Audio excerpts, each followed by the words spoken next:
Mesdames, Messieurs, merci de votre fidélité renouvelée à la magie de la télé 20h. Les titres de cette édition.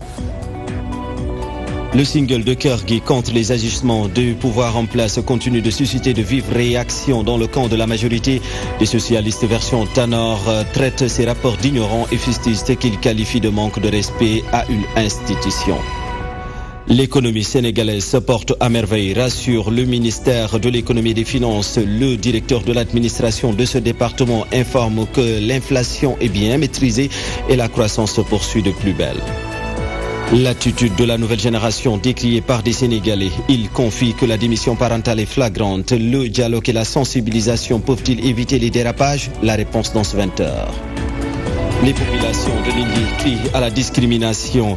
Elles vivent mal l'état chaotique de leur route et réclament le désenclavement de leur localité. Très en verve, elles interpellent les autorités étatiques.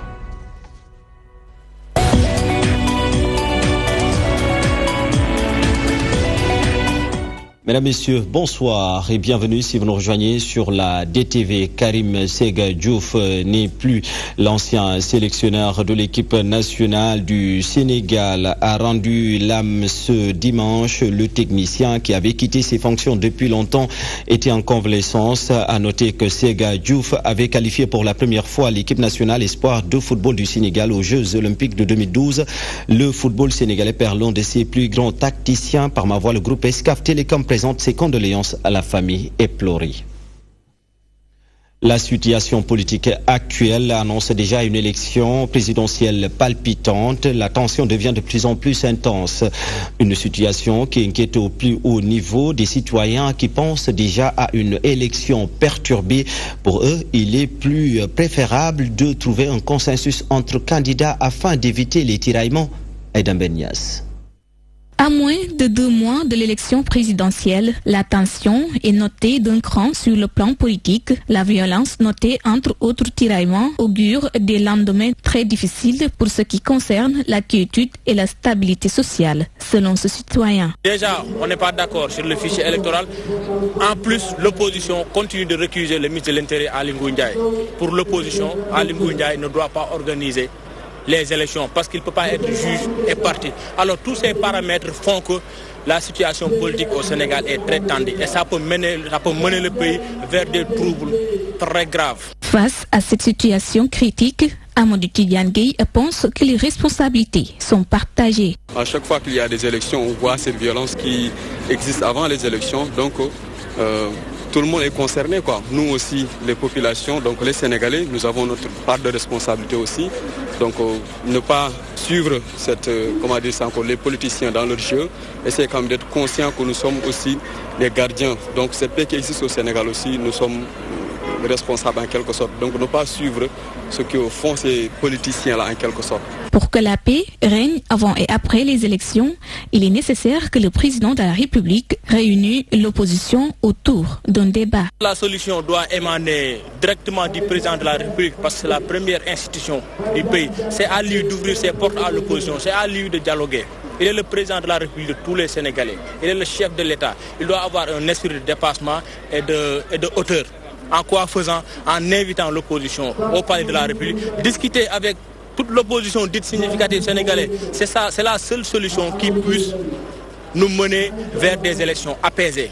Ces scènes de violence notées avant les élections inquiètent de plus en plus la population sénégalaise. Ces citoyens rencontrés pensent que la seule solution pour aller vers des élections apaisées est que les politiciens trouvent un terrain d'entente entre eux. La présidentielle au Sénégal approche à grands pas, sortant de la FASTEF, INSEPS, enseignants entre autres. Chacun se signale avec son lot de contestation. Des Sénégalais jugent normal ces revendications. Ils pensent que le moment est opportun pour rappeler leurs promesses. Amadou Makhtar Ndiaye. Le secteur de l'éducation renoue à nouveau avec les actions de grève. Le cadre unitaire syndical des enseignants du moyen secondaire a annoncé un préavis de grève sans prendre en compte la proposition du président qui, selon lui, l'heure n'est pas propice au dialogue. Comprennent un peu que la situation est en ce moment, comme le président a bien dit qu'il ne pourra pas régler ça avant les élections, donc ils attendent un peu. C'est le moment adéquat pour pousser l'État à satisfaire les revendications. Car après les élections, rien n'est sûr. Moi, je ne suis pas d'accord avec les syndicats qui partent en grève, mais il faut retenir qu'en cette période de pré-campagne, les hommes politiques acceptent de négocier pour tout simplement être réélus. Les enseignants doivent revenir à la raison car il s'agit de l'avenir de beaucoup d'enfants qui est en jeu. L'école sénégalaise ouvre ses portes au mois d'octobre. Avec les inscriptions, beaucoup de jours sont perdus. 2 mois après, il y a les fêtes de fin d'année. Si juste après ces fêtes, les syndicats d'enseignants veulent entamer la grève, cela va porter préjudice aux élèves. En cette période de pré-campagne, le constat est que beaucoup de syndicats sont en mouvement pour voir leurs doléances réglées, sans pour autant penser aux impacts que la grève peut avoir sur le devenir de milliers de jeunes du pays. Attaque contre le président Macky Sall par le groupe Kergui de Kaolack. Le secrétaire général de la 4e coordination du Parti socialiste traite d'ignorants ses rappeurs. Alpha Baïla Gueye soutient que Tchad et Kilifeu n'ont aucun respect pour les institutions du pays. Pour l'honorable députée Juliette Zenga, celui qui ne respecte pas une institution ne peut pas se faire respecter. Les voici avec Sarata Silviso.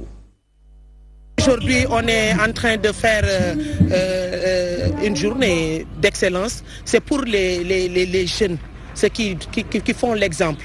Moi, je ne dirais pas ces jeunes, parce que leur attrait seulement à les voir venir, vous verrez que ce sont des gens qui ne sont pas bien éduqués. Et je crois que l'éducation est primordiale dans notre société.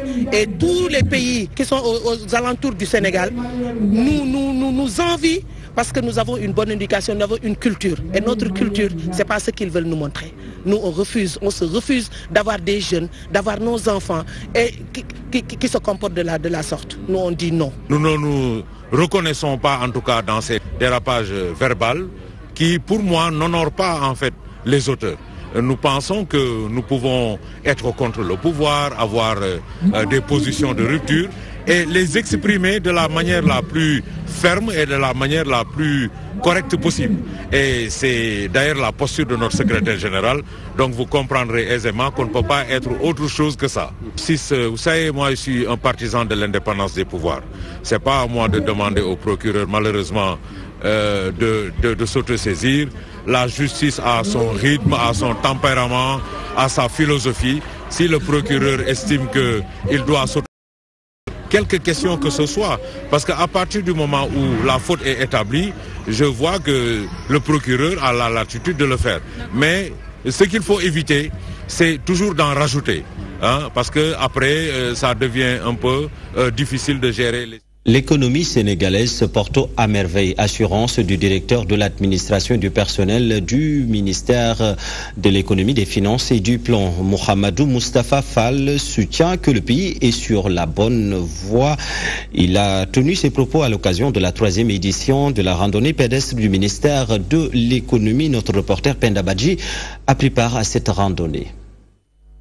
Ensemble pour une politique sociale inclusive, c'est le thème choisi cette année pour la 3e édition de la randonnée pédestre du ministère de l'économie et des finances. Objectif, mutualiser les moyens pour la vulgarisation de la politique sociale de la dite structure. Ensemble pour une politique sociale inclusive qui est un peu l'axe 2 du plan Sénégal émergent. Plan Sénégal émergent dont la déclinaison pour l'essentiel se fait au niveau du ministère de l'économie et des finances, en termes de conception et en termes d'exécution. On a inscrit cette randonnée annuelle qui permet au ministre de l'économie et des finances et du plan, M. Amadou Birima Mangara, de pouvoir communiquer avec non seulement les agents du ministère, mais aussi leurs familles. Concernant la situation économique actuelle du Sénégal, le directeur de l'administration et du personnel de la direction générale du budget rassure. Vous avez vu déjà le bond qu'a fait le budget en termes de montant. Vous avez vu également dernièrement le grand résultat que nous avons eu à Paris dans le cadre du groupe consultatif. Donc les chiffres parlent d'eux-mêmes. Si vous regardez un peu la loi de finances de l'année, tout a été tracé, bien indiqué. C'est naturellement la deuxième phase du PSE Une chiffre la chiffre nous convaincre et les chiffres à ce jour nous donnent raison. Une activité sportive clôturée par une remise de distinction aux travailleurs. Toutefois, le ministre Amadou Ba a magnifié cette initiative inscrite dans le but de fédérer l'ensemble des départements du ministère.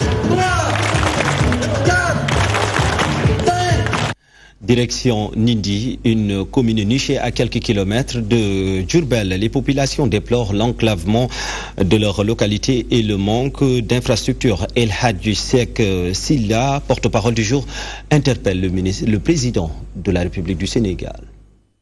Il n'y a presque plus rien à Nindi. Nindi qui n'est pas desservi donc par une route goudronnée. Nous sommes depuis 1971, n'est-ce pas? C'est une route latéritique qui nous lie à Diourbel. Bien après, c'est une route latéritique qui nous lie à Touba, passant par Djongo, c'est les routes communautaires, etc. Il n'y a pas de piste qui nous lie à Darmoussi. On ne peut pas aller à Tilmaha, ni à Kerngana. Je crois que Ndindi est complètement dans une enclave, alors que Ndindi aurait dû être, n'est-ce pas, un poumon pour en tout cas le désenclavement de tout le département de Diourbel. Mais bien sûr, parce qu'en fait, si on met un grand projet de 400 milliards que tout le monde salue, n'est-ce pas, 400 milliards, je crois que les 25 km qui nous lient à Diourbel, mais on doit nous créer une bretelle qui nous mène vers l'autoroute à péage, parce qu'en fait, nous en avons droit. Hein? Autant que les autres qui ont donc des trucs qui leur permettent donc de prendre l'autoroute à péage. Parce que nous, c'est toujours un rêve, hein? C'est des chimères pratiquement. On entend parler de l'autoroute à péage, mais on ne parvient pas, n'est-ce pas, à prendre l'autoroute à péage. Parce qu'on n'a pas un accès, n'est-ce pas, pour prendre l'autoroute à péage. Donc autant prendre la piste latéritique pour aller à Touba que d'endurer en tout cas des souffrances pour aller, n'est-ce pas, à l'embranchement de Touembonde. Donc nous attendons que que notre tronçon soit goudronné comme il le faut et que aussi la route soit ouverte vers Darmoussi et vers Tilmaha. Bourse de sécurité familiale, plus de 300 000 familles bénéficient de ce programme. L'annoncé de la déléguée générale à la protection sociale pour ce programme, Anta Sarr Diako, révèle que le gouvernement du Sénégal a atteint les objectifs escomptés. Elle s'exprimait à l'occasion d'une cérémonie de remise de dons aux élèves de Ouakam. Chantal Badji nous en dit plus. 2018. Décrété par le président de la République, année sociale, l'heure est au bilan. Plus de 400 000 familles ciblées par les bourses de sécurité familiale. Selon la déléguée générale de la protection sociale, l'objectif est presque atteint. Nous sommes à 300 000 bénéficiaires de bourses de sécurité familiale qui reçoivent régulièrement, à chaque trimestre, 25 000 francs CFA. Pendant la première année, on s'était juste limité aux familles qui étaient très démunies et qui avaient des enfants scolarisables de 6 à 12 ans. Mais l'année suivante, le président de la République, son Excellence Macky Sall, nous a instruit de faire l'élargissement de ce programme sur tous les ménages qui sont pauvres et qui même n'ont pas d'enfants scolarisables. Selon la ministre, la prochaine étape sera consacrée à l'autonomisation des bénéficiaires. Pour l'année 2019, le gouvernement entend former les ménages sur la gestion de leurs revenus. Nous avons lancé depuis bientôt 6 mois le projet Yoku Komkom. Et c'est ce projet Yoku Komkom qui atteint 16 000 ménages qui nous permettra après de faire l'évaluation d'impact, de faire le choix sur les différents types de financement que nous sommes en train de tester pour faire l'extension sur tous les ménages bénéficiaires de bourses de sécurité familiale. Pour booster la motivation des enfants, le ministre Anta Sarr Diako a primé plus de 300 élèves des écoles de Ouakam. Elle a aussi octroyé une centaine de tables-bancs au lycée de la dite commune. Le comportement de la jeune génération, souvent décrié par des Sénégalais. Ils soutiennent que la démission parentale est de plus en plus flagrante.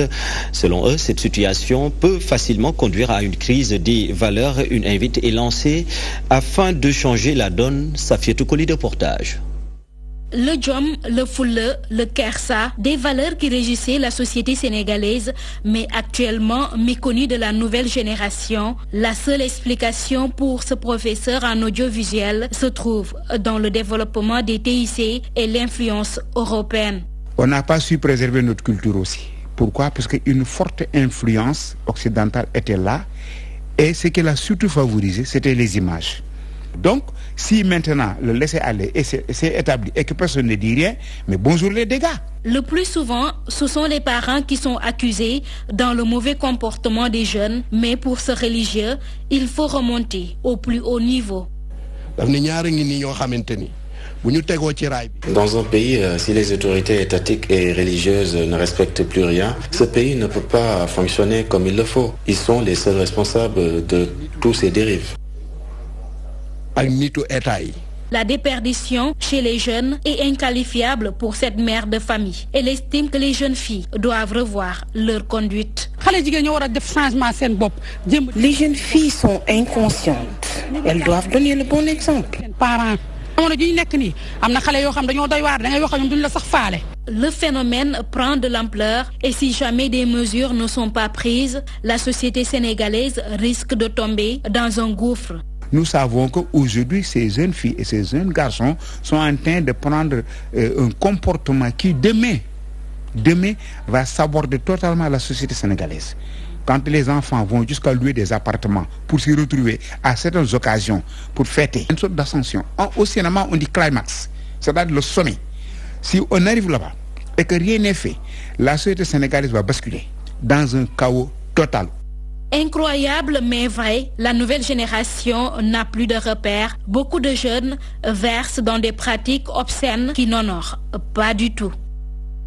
Parallèlement, des homicides violents commis à Dakar, des hommes tabassés à mort pour des motifs futiles, une banalisation de la violence, notamment chez les plus jeunes, déplorée par des citoyens. Ces Sénégalais demandent aux parents de revoir l'éducation de leurs enfants. Adam Habité. La violence prend aujourd'hui de l'ampleur, notamment chez les adolescents qui deviennent de plus en plus sadiques. Selon ces citoyens, ce phénomène est causé par la démission des parents à l'éducation de leurs enfants, ce qui aboutit au changement de comportement des jeunes. Cela est dû à ce fléau-là qu'est la drogue. Bon, quand par exemple un père de famille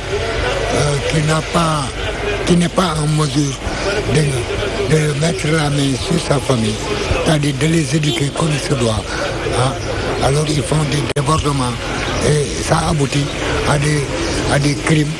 À Grand Dakar, ces cas sont fréquents et autant les parents de ces derniers sont cités comme complices, révèle cette femme.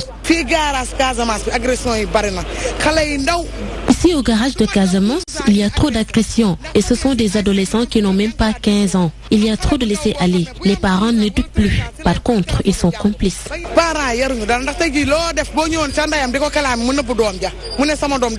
Ce vieux soutient que les parents n'assument plus leurs responsabilités envers leur progéniture. Toutefois, l'État est appelé à pleinement jouer sa partition. Dans notre temps, c'est pas seulement mon père et ma maman qui me donnent des consignes de savoir-vivre, mais même dans la rue, si j'arrive à trouver un papa de quiconque, que j'ai fait quelque chose devant lui, il me tient, il me frappe.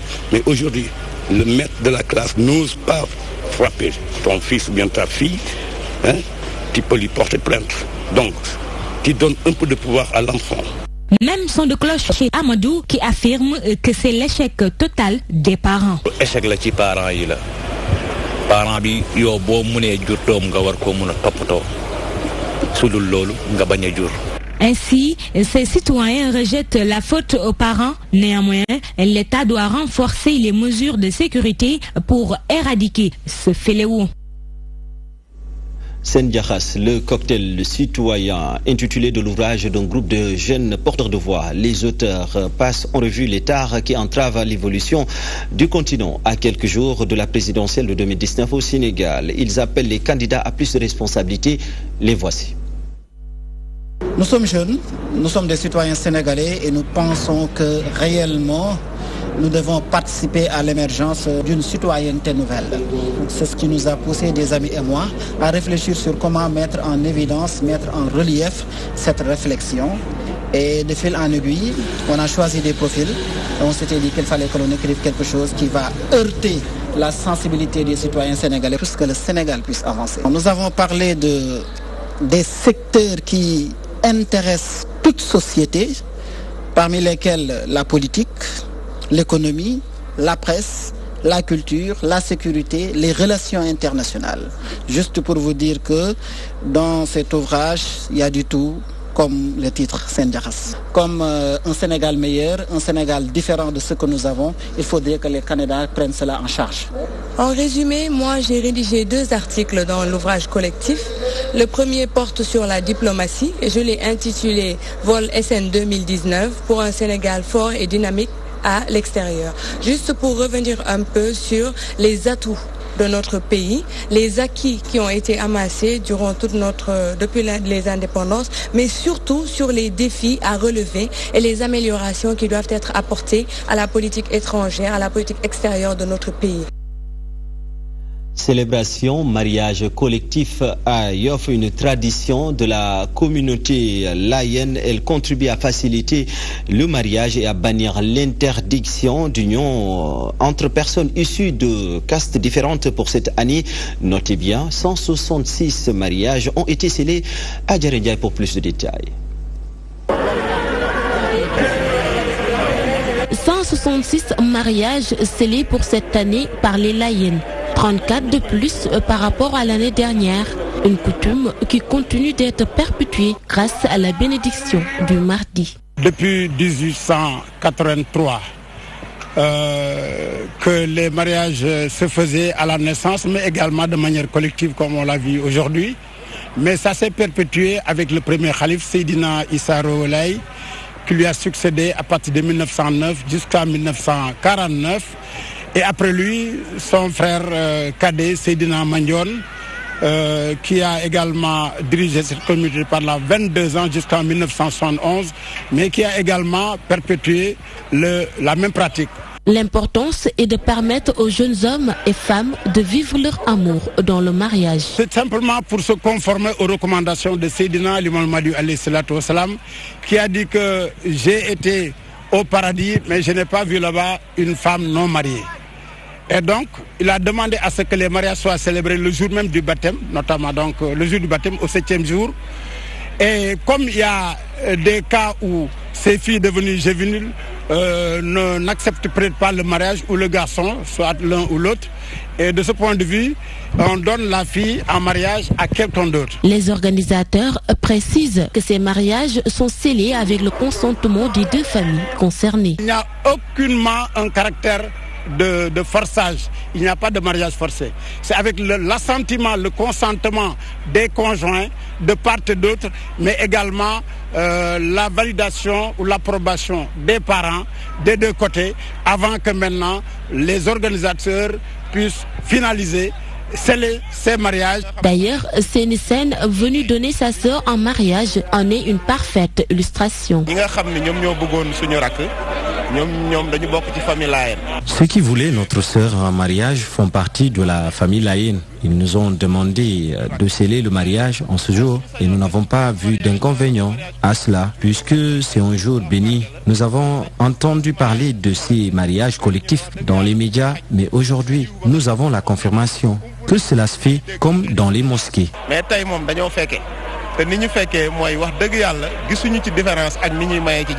Mourit, Tidjane, Khadr, entre autres confréries, convergent dans ce site des Layennes pour célébrer des mariages. Objectif, donner l'occasion à ceux qui n'ont pas les moyens de se limiter au minimum pour se marier. Fixé à seulement 5 000 francs CFA, l'importance pour les organisateurs, c'est la dot indiquée par l'islam. Célébré avec le ziar général du Khalif des Layennes, cet événement s'inscrit dans l'agenda de la communauté. Parlons autre chose, cancer au Sénégal. L'association No Stress Land continue d'assister les enfants vivant avec la maladie. Une cérémonie d'arbre de Noël a été organisée pour redonner à ces enfants la joie de vivre. Les enfants ont passé des moments de joie intense loin d'un quotidien médicalisé. Amadou Maktar Ndiaye. No Stress Land, encore au chevet des enfants vivant avec le cancer à l'hôpital de Dantec, pour un arbre de Noël dédié aux mômes qui vivent avec cette maladie. Donc face à l'impuissance d'un parent qui ne peut pas atténuer la douleur de son enfant, on ne peut que venir au moins lui apporter un petit sourire. Le groupe intervient dans plusieurs domaines dans le seul but de soulager la population. Nous avons des cibles diverses, variées et plurielles. Nous ne focalisons pas sur les enfants atteints de cancer. Un geste apprécié par les autorités étatiques qui comptent accompagner l'association. Le ministre de la Santé s'est mobilisé pour accompagner et soutenir cette association-là, au-delà des efforts qui sont faits par l'État du Sénégal dans le cadre de la lutte contre le cancer. Dans un élan de solidarité et pour redonner la joie de vivre à ses enfants, la fête s'est terminée par une belle prestation des artistes, chanteurs et comédiens. Parlons de sport, arts martiaux au Sénégal. Les difficultés de cette discipline passées au peigne fin. La ville de Dakar s'engage à changer la donne. Elle promet une assistance aux pratiquants afin de leur permettre de pouvoir participer à des compétitions de haut niveau.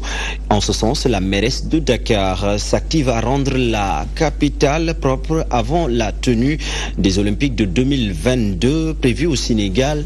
Anta Diédhiou. Relégués au second plan du sport, les acteurs des arts martiaux dénoncent le manque de considération vis-à-vis de leur domaine. Un coup de gueule à l'occasion de la 3e édition de la Coupe du Maire de Dakar.